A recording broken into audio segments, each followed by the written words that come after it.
मेरा रक्षाबंधन।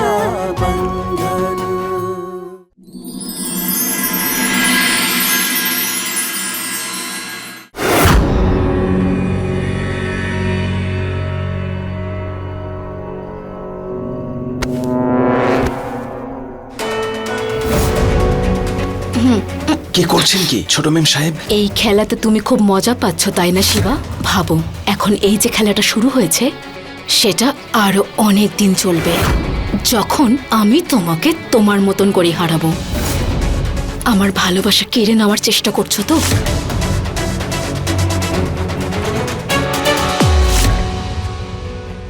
একটু ভাবো, যদি এখানে আলো জ্বলে ওঠে তাহলে বাড়ির লোক, বাবা মা সবাই তোমাকে আর আমাকে এইভাবে যদি দেখে তাহলে কি হবে? চুরির অভিযোগ থেকে তো বেঁচে গেছো, কিন্তু এর থেকে কি করে বাঁচবে শিবা? সব পাগলামি ছাড়ুন আপনি, ছাড়ুন। বলো, ডাকবো সবাইকে? চিৎকার করি?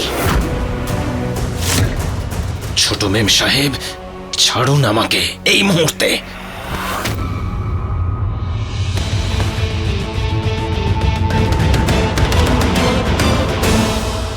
কি ভাবছেন কি আপনি এসব করে আমাকে ভয় দেখাবেন? না, বরং এসব করে আপনি আমার জেদ বাড়িয়ে দেবেন না ছোট মেম সাহেব। কাল আপনার বিয়ে, আর শিবা আপনাকে কথা দিচ্ছে কাল বউ সেজেই আপনি এই বাড়ি থেকে বেরোবেন।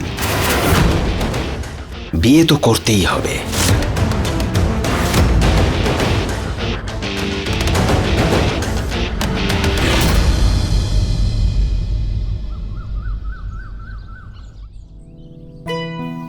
দাদা, হ্যাঁ তোমার আদা দেওয়া চা।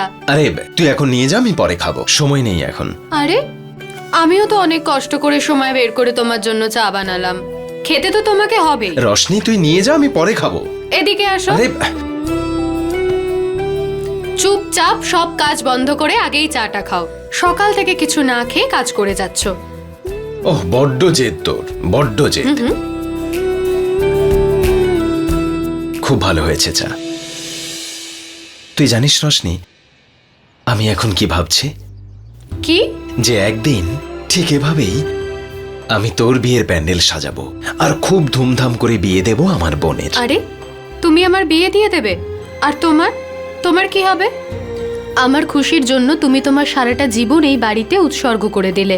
তুমি এখানে চাকরি করবে আর আমি অন্য কোথাও বিয়ে করে ভালো থাকবো। আমি যাব না তোমাকে ছেড়ে। আচ্ছা শোন, আরে রাগ করিস না বাবা।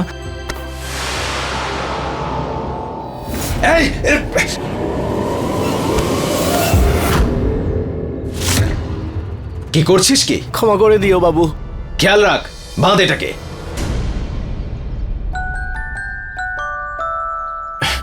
তুই ঠিক আছিস তো?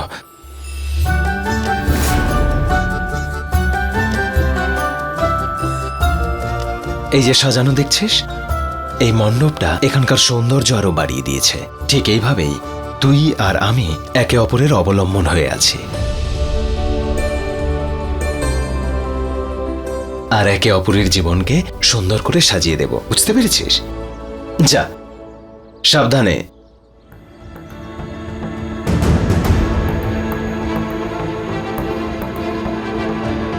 যেভাবে এই সাজানো মণ্ডপটাকে পড়তে দেইনি আমি, সেইভাবে এই বাড়ির সম্মানকেও নষ্ট হতে দেব না কখনো। বুঝতে পারছেন ছোট মেম সাহেব?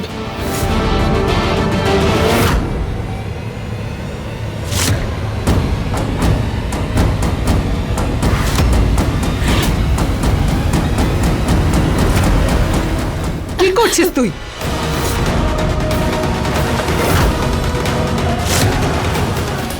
আর তুমি কি করছো আমার সাথে মা? স্যান্ডির সাথে যদি বিয়ে দিতে না চাইতে তাহলে না দিতে বিয়ে, কিন্তু এটা এইভাবে জোর করে বিয়ে কেন মা? আমি কিসের মধ্যে দিয়ে যাচ্ছি, কি কষ্ট আমার, আমার নিজের মাই যদি না বুঝতে পারে তাহলে কে বুঝবে এই পৃথিবীতে?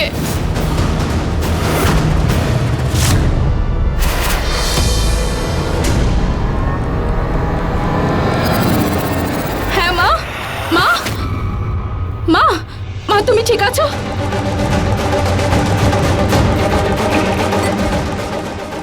জল খাও।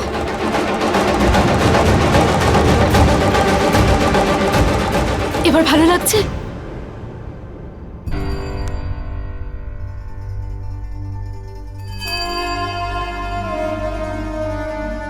শোন মা, আমি তোর মা। তোর সব কষ্ট, সব অভিমান, সব দুঃখ আমি বুঝতে পারি রে। আমি কি করে মেনে নি যে তোর মতো লেখাপড়া জানা মেয়ে, আমি তো চাই কোনো লেখাপড়া জানা ছেলের সঙ্গে তোর বিয়ে হোক। সেজন্যই বলছিলাম মা, যা হয়েছে ভুলে যা আর নিজেকে আরো একটা সুযোগ দে। আর যে সিদ্ধান্তটা আজকে ভুল বলে মনে হচ্ছে, সেটাই দেখবি মনে হবে কালকে ঠিক। তুই জানিস মা, তুই আমাদের পরিবারের প্রথম মেয়ে। কত যত্নে মানুষ করেছি আমরা, তোর সব জেদ মেনে নিয়েছি। এই এই তোর মাথায় হাত রেখে বলছি, আমি একদম চাই না যে তোকে কোনো দুঃখ কষ্টের মধ্যে দিয়ে যেতে হোক। আর রইল তোর বিয়ের সিদ্ধান্তের কথা, তাহলে স্যান্ডি যদি ভালো ছেলে হতো, আমি নিজে ওর সঙ্গে তোর বিয়ে দিতাম।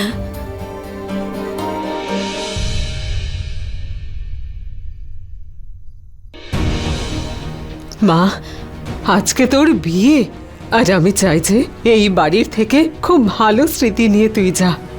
দেখ, আমি সবকিছু ভুলে গিয়ে আজকে তোর কাছে এসেছি মা, আর তুইও সবকিছু ভুলে যা। আমি আজ অব্দি তোর কাছে কিচ্ছু চাইনি, কিন্তু আজকে প্রথমবার তোর কাছে কিছু চাইছি। মা, আমাকে কথা দে মা, যে তুই এমন কোনো কাজ করবি না যাতে তোর বংশের সঙ্গে তোর বাবা মায়ের সম্মান মাটিতে মিশে যায়। আমাকে কথা দে মা।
কনের সাজে তৈরি হয়ে তোমার সামনে দাঁড়িয়ে আছি, এখন এখানে দাঁড়িয়ে আছো আমাকে পাহারা দেওয়ার জন্য?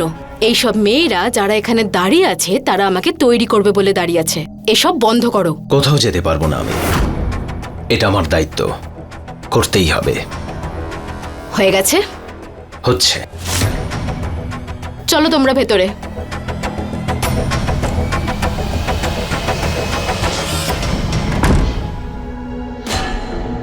আপনি যান। আরে আসুন আসুন, আপনারা আসুন, আসুন আসুন, বসুন। আসুন আসুন, নমস্কার, আসুন। হ্যাঁ শিবা, সব ঠিক আছে তো? হ্যাঁ, সব ঠিক আছে। হ্যাঁ,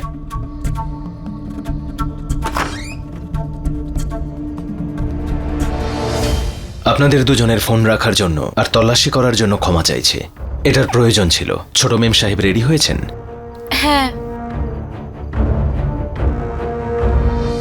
মেয়েটা আমাদের এরকম একটা অদ্ভুত কাজ করতে কেন বললো বলতো? হ্যাঁ, তা তো ঠিক। যাকে যা বলেছিল সেই দাম তো মিটিয়ে দিয়েছে, যাতে আমরা ওর উপর দোষারোপ করতে পারি। হ্যাঁ হ্যাঁ, হ্যাঁ বড় মালিক, আপনি বড় মালকিন আর রশনিকে পাঠিয়ে দিন। ছোট মেম সাহেব রেডি।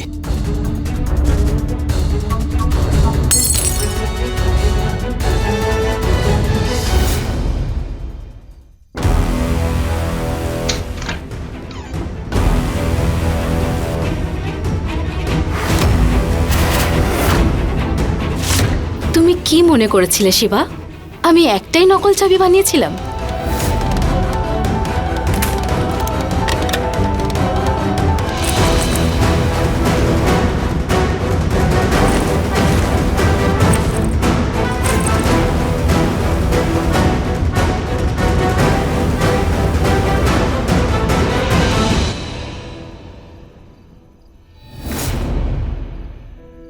সরি মা, তোমাকে দেওয়া কথা আমি ভেঙে ফেলছি।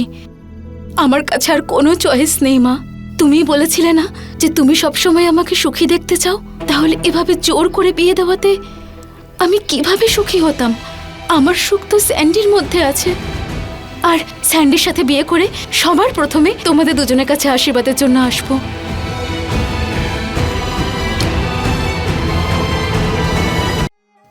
আসুন নমস্কার আসুন নমস্কার নমস্কার।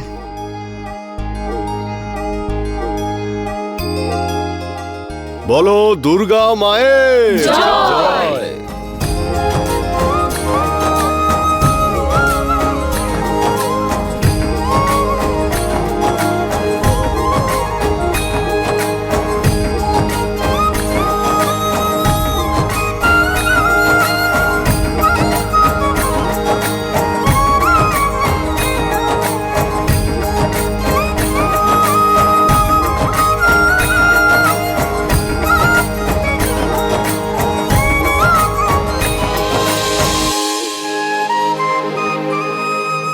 পূর্ণিমা দেবী, আমরা সেই ধরনের মানুষ যারা অক্সিজেন নিয়ে নয়, বরং নিজের সম্মান নিয়ে বেঁচে থাকি। সম্মানের থেকে বড় কিছু আমাদের কাছে নেই। একদমই ঠিক বলেছেন আপনি। ওই কথায় আছে না, সবকিছুর উপরে মান সম্মানই আগে।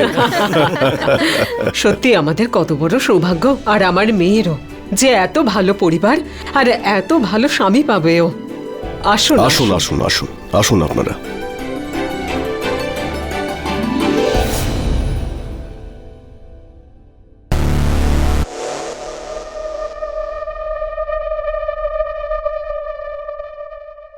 পিছনের দরজা দিয়ে বেরিয়ে যাওয়া ঠিক হবে, আর শিবাও আমাকে ধরতে পারবে না।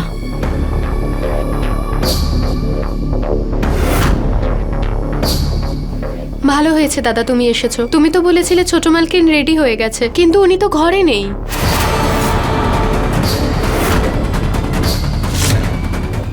কোথায় গেলেন উনি দাদা?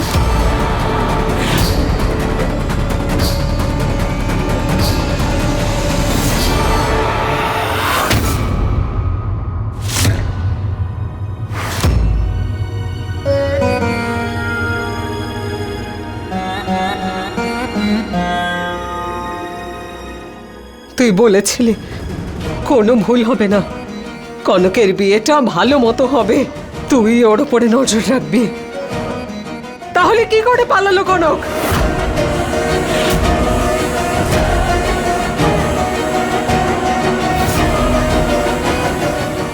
ওং অপবিত্র পবিত্র বা সর্বাবস্থান গত পিবা যৎ শরৎ পুণ্ডরিকাক্ষং স্ববাহ্য শুচি।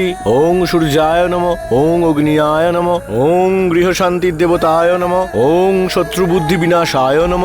ওং বিষ্ণু ওং বিষ্ণু ওং বিষ্ণু। কোনেকে ডেকে আনো। ঠিক আছে পুরোহিত মশাই। মেয়েকে আনতে পূর্ণিমার এত দেরি কেন হচ্ছে? কি করে জানবো? কোনেকে আসতে বলুন, বিলম্ব হচ্ছে। হ্যাঁ পুরোহিত মশাই।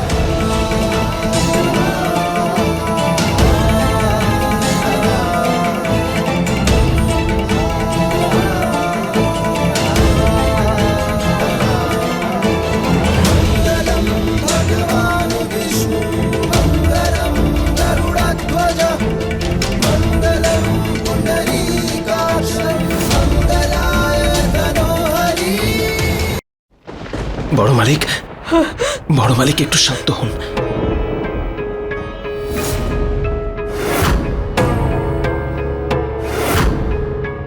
আমার সম্মান, মান, মর্যাদা সব ডুবিয়ে দিল আমার মেয়ে। এখন আমি সবাইকে কি মুখ দেখাবো?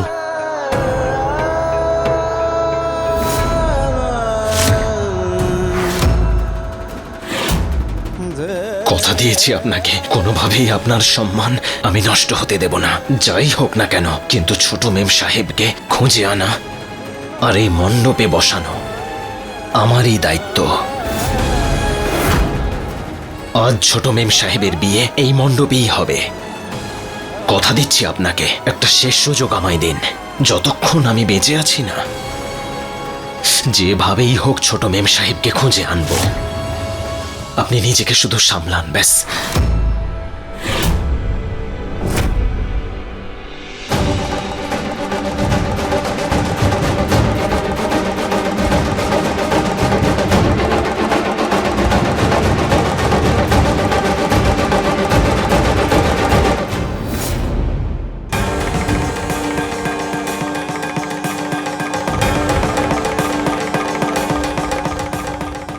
ছোট মালকিন, বাড়ি চলে আসুন।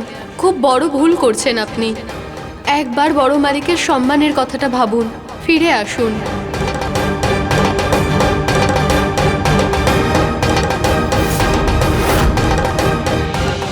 হে ভগবান, আমার দাদাকে সাহায্য করো। ছোট মালকিনকে খুঁজে পাওয়াটা ভীষণ জরুরি।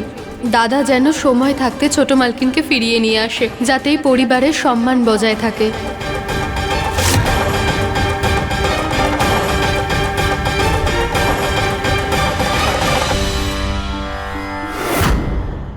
রানা সাহেব, পুরোহিত মশাই কতবার বললেন যে কনেকে মণ্ডপে নিয়ে আসুন। আমরা বুঝতে পারছি না যে আপনারা কনকমাকে নিয়ে আসছেন না কেন। কি ব্যাপার বলুন তো? আর ওই আপনার পরিচারক শিব আর আপনার ছেলে, ওরা সব কোথায় গেল বলুন তো? কি হয়েছে? না না দাদা, আসলে কি বলুন তো, একটা নিয়ম মানা হয়নি, আর ওই নিয়ম বাড়ির ছেলেদের করতে হয়, আর সেই নিয়ম পালন করার জন্যই ওরা একটু বাইরে গেছে, আর কিছু না। যদি কোনো সমস্যা নাই হয়, কোনো দুর্ঘটনা নাই ঘটে থাকে, তাহলে মেয়েকে নিয়ে আসছেন না কেন? লগ্ন আর শুভক্ষণ তো চলে যাচ্ছে।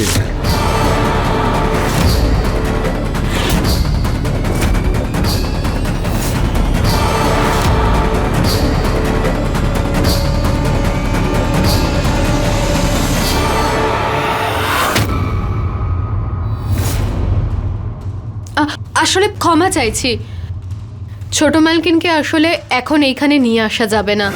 আসলে উনি পার্লারে গেছেন, এখনো ফিরে আসেননি। কিন্তু আমি ওনাকে ফোন করে দিয়েছি, উনি রাস্তাতেই আছেন। যদি এটাই ব্যাপার হয়ে থাকে, তাহলে এতক্ষণ আমাদেরকে বলেননি কেন? যাতে আপনাদের খারাপ না লাগে সেই জন্য, যে পাত্র এখানে বসে আছে আর পাত্রী তৈরি হয়নি, সেই জন্যেই, আর কিছু না। রানা সাহেব, পূর্ণিমা দেবী, আমরা আত্মীয় হতে চলেছি, এই কথাটা আমাদের উপর বিশ্বাস করে আগেই বলে দেওয়া উচিত ছিল। যাই হোক, চেষ্টা করুন যাতে কনকের সঙ্গে যোগাযোগ করা যায়, আর ওকে যত তাড়াতাড়ি সম্ভব এখানে নিয়ে আসুন। লগ্ন তো বয়ে যাচ্ছে।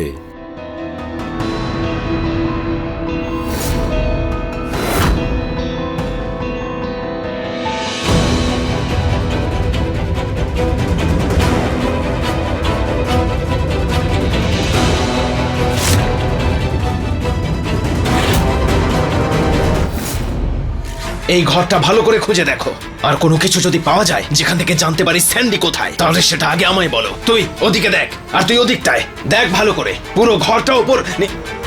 এই যা কিছু হচ্ছে না, এই সব কিছু তোর জন্য হচ্ছে। এই সমস্ত নাটক তোর তৈরি করা।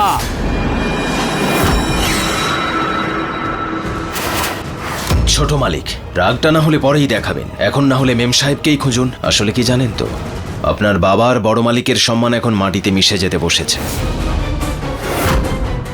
বোঝার চেষ্টা করুন, একবার ফোন করে দেখুন।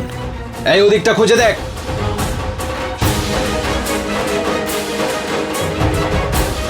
কনক, দাদা, হ্যাঁ? ঘরের মধ্যে কিছুই পাইনি, আর ওই স্যান্ডির ফোনটাও অফ রয়েছে। কিচ্ছু পাইনি মানে কি বলছিস কি? আবার খুঁজে দেখ, নিশ্চয়ই কিছু পাবি, দেখ।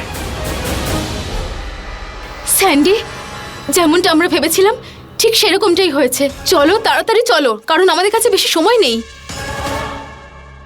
35 মিসড কলস। আমাকে বাড়িতে ফোন করে বলতেই হবে যে আমি আর বাড়ি ফিরবো না, যেন অপেক্ষা না করে।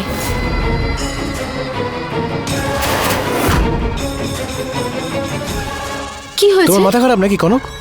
তুমি জানো না যে এই মোবাইল নেটওয়ার্ককে ফলো করে তোমার বাড়ির লোক এখানে পৌঁছতে পারে? ব্যাগটা দেখাও, চেক করে নি যে তুমি প্রয়োজনীয় জিনিসপত্র আর গয়নাগাটি এনেছো কিনা। তুমি শুধু সব সময় টাকার কথাই বলে যাও।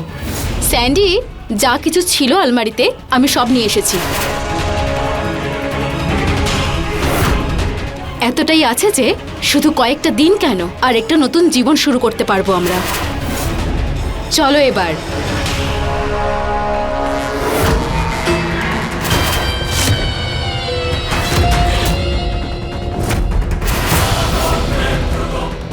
যাবো তো অবশ্যই সোনা, কিন্তু তুমি নয়, শুধু একা আমি।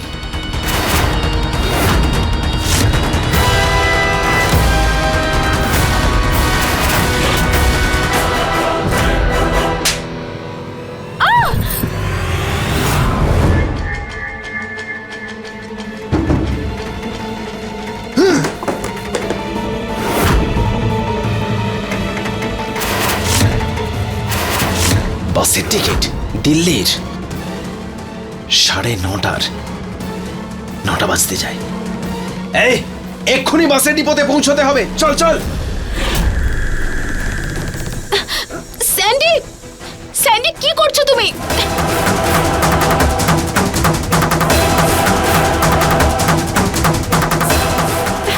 স্যান্ডি, স্যান্ডি কি এসব কি করছো তুমি? করো।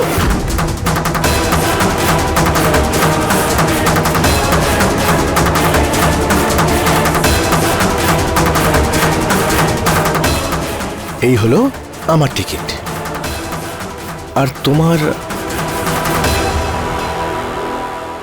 উপস, তোমার জন্য তো আজ আমাকে উপরের টিকিট কাটতে হবে।